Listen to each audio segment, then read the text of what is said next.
Saludamos ya a nuestro analista internacional experto en seguridad, Bruno Navarro, conocido por todos ustedes por sus intervenciones en los informativos. Bruno, buenas noches. Buenas noches. Gracias por acompañarnos. Bueno, ¿qué es lo más importante? ¿Cómo va a cambiar las relaciones de Estados Unidos con el mundo? ¿Donald Trump va a presionar ese botón nuclear para que el mundo salte por los aires? ¿Va a entregar a su nación, a Estados Unidos, a los brazos de la todavía comunista Rusia de Putin? Eso es lo que dicen muchos medios de comunicación. Yo lo he leído con mis propios ojos y tenemos que dar luz a todo ello. Bruno Navarro, buenas noches de nuevo. Cuéntanos, ¿cómo puede cambiar el mundo? Si quieres, lo vamos situando el debate por zonas. A lo mejor podemos empezar hablando de las relaciones de Estados Unidos con Rusia. Un poco, quizás, el marco general cuando se habla de ese botón nuclear o de esos cambios, esa inestabilidad o el qué va a pasar, ¿no? Yo creo que sí que es cierto que puede generar más dudas lo que vaya a hacer Trump, no solamente en política internacional, pero ahora centrándonos en política internacional. Es verdad que puede generar más dudas que lo que se esperaba que hiciera Clinton, que era el continuismo incluso más radical que venía haciendo el Partido Demócrata, especialmente desde la era Obama. No había dudas, se podía estar de acuerdo o no, pero no había dudas más o menos en lo que iba a ocurrir. Con Trump es verdad que hay más dudas, pero no siempre el no saber lo que va a pasar es malo, porque si sabemos que lo que se va a hacer en un determinado campo es negativo, pues oye, bienvenida sea la duda, ¿no? Lo digo porque hay determinados aspectos. Por ejemplo, antes se hablaba de lo que había dicho acerca del Estado Islámico, ¿no? De la posible apoyo a Assad.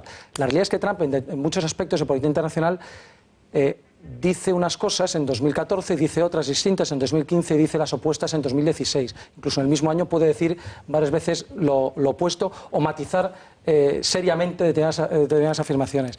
Con lo cual, yo personalmente en el tema de Siria no creo, por el grueso de las declaraciones que ha hecho, que luego habrá que matizar, porque la política norteamericana, todos aquí saben que a diferencia de lo que puede ocurrir en España, que cambia un gobierno y cambia totalmente la política de la noche a la mañana, y donde metemos tropas, retiramos, hacemos una cosa, decimos la contraria, en Estados Unidos es mucho más difícil. Hay un establishment, hay una administración muy fuerte, mucho más fuerte que la española, menos politizada, donde los cambios no van tan rápido. Entonces, pero en el tema de Siria,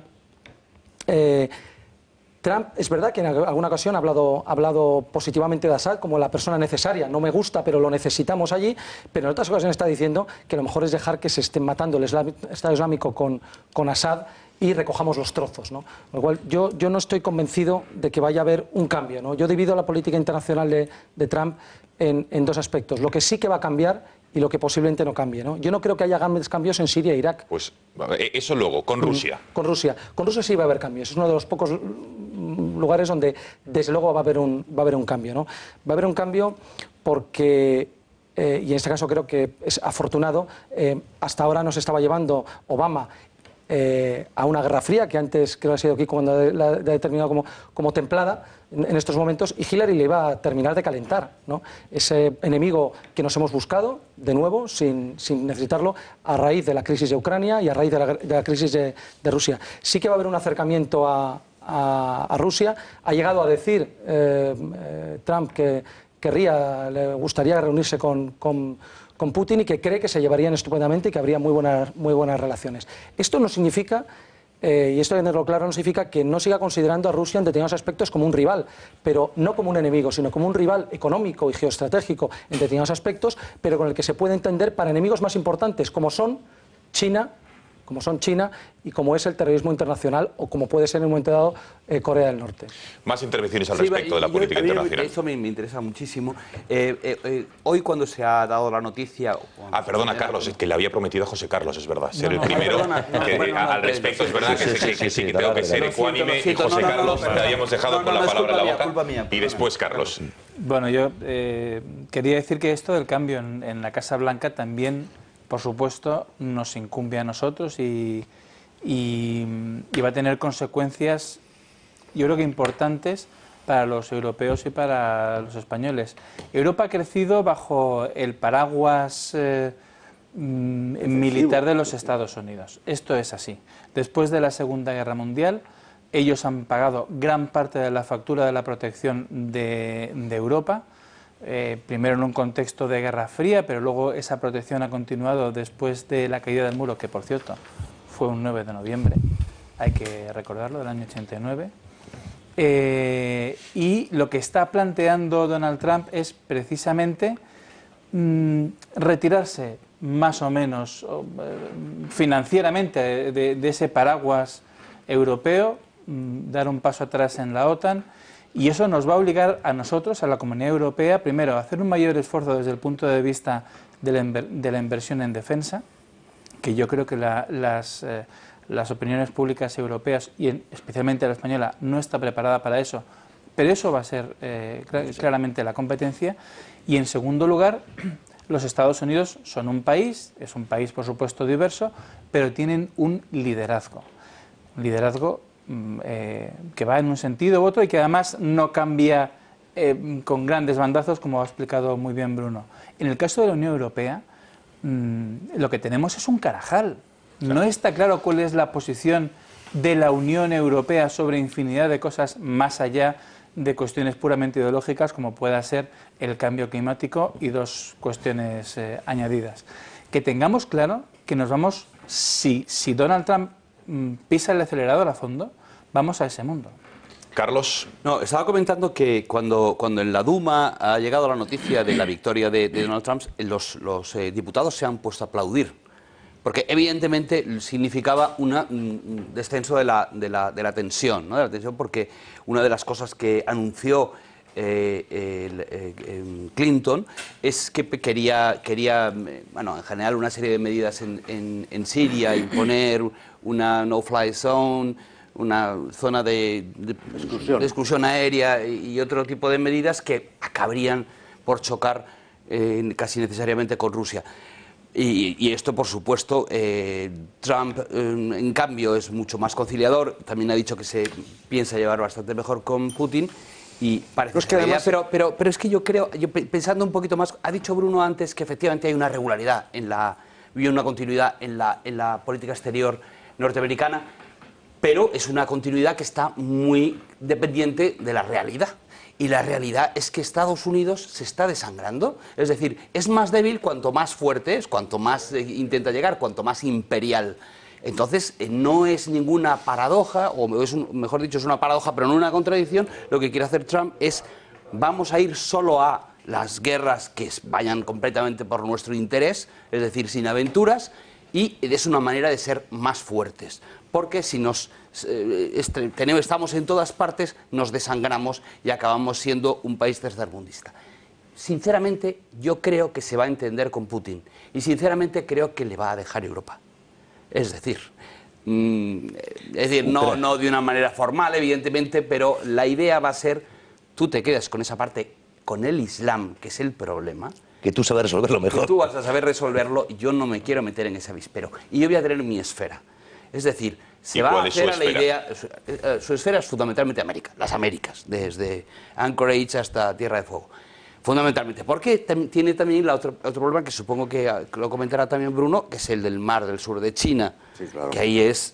Ahora hablaremos de China. China es el gran problema, no es Rusia. De todas formas, no solamente se va a llevar bien con Putin y le va a dejar Europa, tanto es así que también en declaraciones, luego habrá que ver si lo hace o no, pero ya anunció hace no mucho, que está dispuesto a reconocer Crimea como territorio ruso.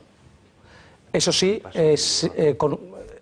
mientras sigue apoyando al gobierno de Kiev, al gobierno de Ucrania, en la defensa de la unidad del resto de Ucrania, es decir, del Donbass, del este de Ucrania, donde sigue esa guerra civil latente entre el gobierno de Ucrania y los rebeldes prorrusos apoyados hasta ahora por Rusia. Entonces Rusia, cuando normal que aplaudan, si es que les está diciendo Trump que les va a ceder, va a iniciar el reconocimiento internacional de Crimea y que va a solicitar el levantamiento de las sanciones que están desangrando principalmente a Rusia. A Europa no le están sentando bien porque hay, a la vez, todo el mundo se está sancionando, pero sobre todo el que lo sufre son Rusia. Luego, claro que Rusia está contenta. Y no es malo bajar el acelerador de la Guerra Fría y volver a sentarnos y ver quiénes son nuestros rivales, porque nosotros como rivales tenemos incluso a Francia, a Gran Bretaña, y cualquier país de tu alrededor es tu rival en determinados aspectos.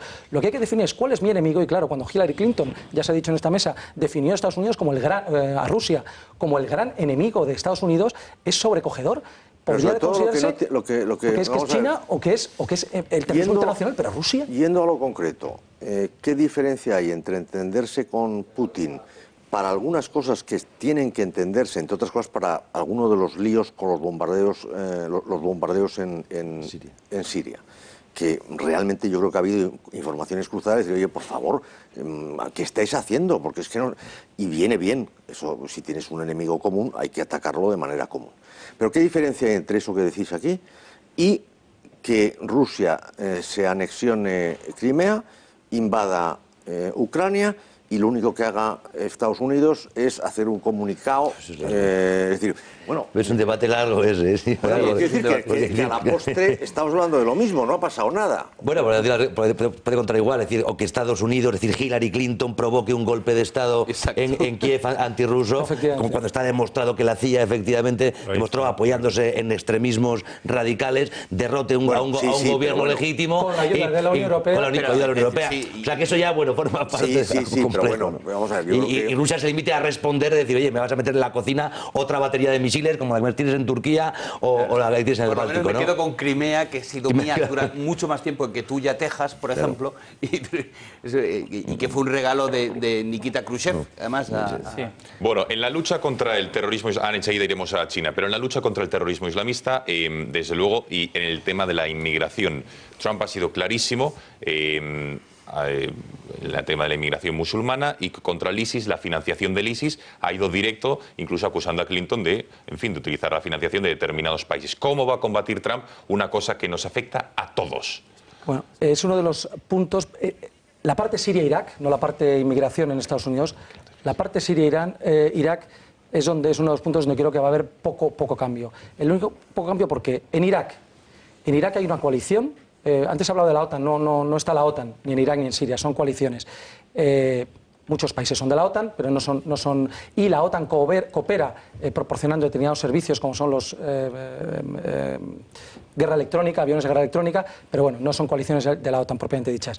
En Irak, Trump ya ha dicho repetidamente que no le gusta demasiado que esté ganando el ejército iraquí, no le gusta el Estado Islámico, pero todo avance, la toma de Mosul cuando ocurra y vencer al Estado Islámico en Irak significa asentar el Estado actual iraquí, que es un Estado chií y tutelado por Irán, que en ese aspecto sí que hay un cambio fuerte respecto a Irán. La política de Irán, lo que pretende Trump es revisar el tratado nuclear con Irán, porque no le gusta ni una coma de ese tratado. Con lo cual, sí que va a haber una escalada de tensión con Irán, que tampoco es buena. Va a haber una escalada de tensión que veremos no nos llega. Sí que ha considerado como el mayor peligro de Estados Unidos Trump a Irán, como el país mayor exportador de terrorismo, lo cual no es cierto, naturalmente. Por lo tanto, en Irak no va a haber cambios, porque aquellos que pensaban Trump va a meter tropas, va a bombardear más en Irak, no va a meter más de lo que está haciendo, porque no le gusta a quién va a ganar, que es el chiismo. En Siria tampoco, porque a pesar de que se dice, es verdad, a veces dice que Assad en el fondo necesitamos, no le gusta tampoco que gane Assad, porque gana el chiismo, gana Irán, gana Hezbollah. Con lo cual, tampoco va a apoyar mucho, va a dejar un poco lo mismo, va unos cuantos bombardeos. Sí que va a haber un cambio, el único cambio es que sí que aumentará la cooperación con Rusia, le dejará manos libres a Rusia a hacer lo que tiene que hacer, ya lo ha dicho, y posiblemente esas negociaciones y esos tratados y esa mala relación actual entre las unidades aéreas de ambos países, pues lleguen a buen puerto. Con lo cual, la lucha contra el terrorismo en Siria mejorará, sí, pero no va a haber un cambio brutal, un cambio brusco en la política americana, lamentablemente. Sí que lo va a haber en el doméstico. Cuando decía, a ver, ¿cómo va a afectar a la inmigración, sobre todo musulmana? No creo que llegue a cumplir aquella bravuconada de prohibir toda la inmigración musulmana del mundo mundial temporalmente, ya lo dijo, pero sí que ha matizado después, y esto sí que es factible, y es suspender, también temporalmente, toda inmigración, ya no habla de musulmana, pero es evidente que lo es, toda inmigración procedente de países donde sea evidente que hay una lacra del terrorismo muy grande y que es muy difícil de controlar quién te está entrando. Terrorismo contra Estados Unidos o contra Europa, Occidente en general. Y eso sí lo puede hacer. De hecho, lo hizo Carter. Carter lo hizo con Irán, con iraníes. Por ejemplo. No se puede entrar. Ya está. Y les prohibió la entrada. Sí, y no pasó nada, nadie lo está comparando. Vamos, nadie de su lado, los otros sí lo han recordado. Pero no pasa nada, igual que cuando hablamos de muro se olvida el trozo enorme de muro que puso Clinton. Es decir, estamos llevándonos las manos a la cabeza por determinadas medidas que han sido muy normales. El escándalo está siendo falso. Sí. Hay una memoria selectiva clarísima que se dirige siempre hacia unos determinados... Yo me preguntaba hoy, digo, vamos a ver, si Donald Trump se le ocurre no salir la noche de las elecciones a conceder la derrota y te tiene hasta el día siguiente por la tarde, bueno, yo creo que se monta una cosa verdaderamente importantísima en términos de tensión. Ya no serían los cinturones, serían ya prepárense para la eyección. Pero te decía Carlos, glosando lo de Bruno, obviamente que es que no es nada nuevo.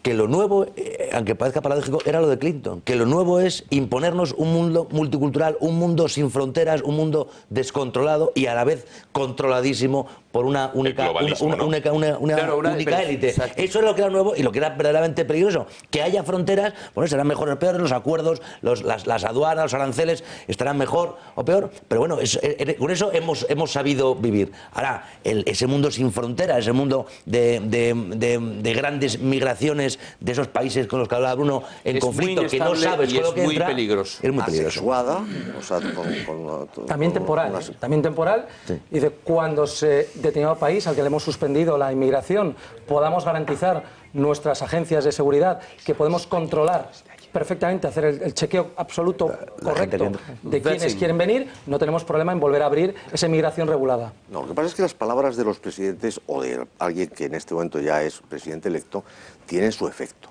A mí hoy me han llamado preguntándome si el visado que tenía se podía haber afectado con la victoria de Trump. Es un visado español perfectamente, o sea, no tiene el menor problema. Pero qué duda cabe que de cara a mucha gente ese mensaje tiene efecto. Claro, porque ha metido mucho miedo. O sea, es que han hecho otra campaña del miedo. En otro sentido, Antonio tiene razón. Yo lo que lo digo es que cuidado, es como Giuliani con la violencia cosmética.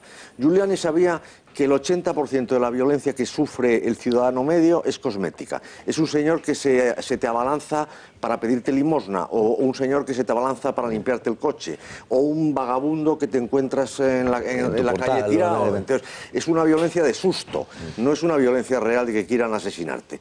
Él lo que hace es eliminar ese 80% de violencia cosmética e inmediatamente la ciudadanía tiene la sensación de que la ciudad es otra cosa. Sin lugar a dudas. Bueno, pasan 3 minutos, enseguida seguimos hablando de, por ejemplo, lo de China, el asunto del muro y de la inmigración procedente de México, pero nos tenemos que ir en directo hasta Miami.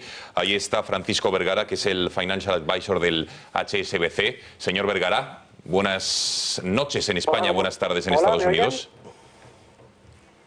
Buenas noches allí, ¿qué tal estáis? Pues francamente bien. Bueno, cuéntenos, señor Vergara, ¿le ha sorprendido la victoria de Trump? Porque en Miami, bueno, es un estado, Florida, donde siempre ha estado ahí, se estaba barruntando quién podía ganar, Clinton o Trump, pero al final nadie dudaba de que iba a ser Clinton quien se alzase con la victoria. ¿Ha sorprendido que en ese estado en concreto ganase Trump? Sí, la verdad es que sí. Yo lo he comentado con compañeros de trabajo y con amigos y todo el mundo iba a votar a Clinton, ¿no? Sí que es verdad que estamos en la zona quizá más sur de Florida, ¿no? Y entonces los demás estados pues sí que tienen otra tendencia de voto. Pero sí, la sorpresa ha sido increíble tanto como para toda Florida como para los mercados. ¿Por qué cree entonces que ha ganado Trump? ¿Por qué la sorpresa está clara? ¿Ha ganado en detrimento de Clinton, en contra de lo que le decían pues, compañeros de trabajo o la gente con la que se rodea, en contra de lo que decían las encuestas y la opinión pública? ¿Por qué cree que se ha alzado con la victoria de Trump en un estado donde hay tanta inmigración hispana? Bueno, hay inmigración hispana, pero es una inmigración que sí que también es un poco republicana. O sea, sí que tiene una tendencia de voto quizá más conservador, ¿no? Quizá por los países de donde vienen o quizá pues por su ideología. Eso yo creo que ha afectado. Lo otro que ha afectado ha sido que bueno, no han salido todos los demócratas a votar. Los republicanos sí que han salido todos a votar. Y es raro porque las campañas de publicidad, las campañas que se hacían aquí en radio y en televisión, estamos hablando de que de 10 anuncios, 8 eran de Clinton. Entonces, es una sorpresa, ¿no? Bueno, usted como siendo vicepresidente de Financial Advisor en el HSBC, un banco internacional, por cierto, en España líder, ¿cómo va a afectar a la banca o ha sorprendido en la banca la victoria de Trump? Porque siempre se ha dicho que Trump ha ido contra el orden establecido, contra el establishment, contra Wall Street, o que estos no le han apoyado, tampoco la banca, se ha citado en muchas ocasiones a Goldman Sachs, etc. ¿Choca en el sector al que usted se dedica la victoria de Trump y cómo va a afectar al mismo? Bueno, ayer noche, viendo las elecciones, los futuros del Dow Jones estaban 800 puntos por abajo, cuando ya estaba definida más o menos la victoria en esos estados que definen la presidencia. Luego por la mañana estaba en el premercado unos 300 puntos negativos y al final ha acabado con unas subidas importantes de un 1 y pico %. Yo creo que sectores que se van a ver beneficiados, ¿no? La banca es uno de ellos. La banca, la sanidad, las energías. Cuba. Entonces, seguramente lo que hagan será quitar regulaciones a la banca y eso le va a permitir a la banca pues ejercer de una manera más libre.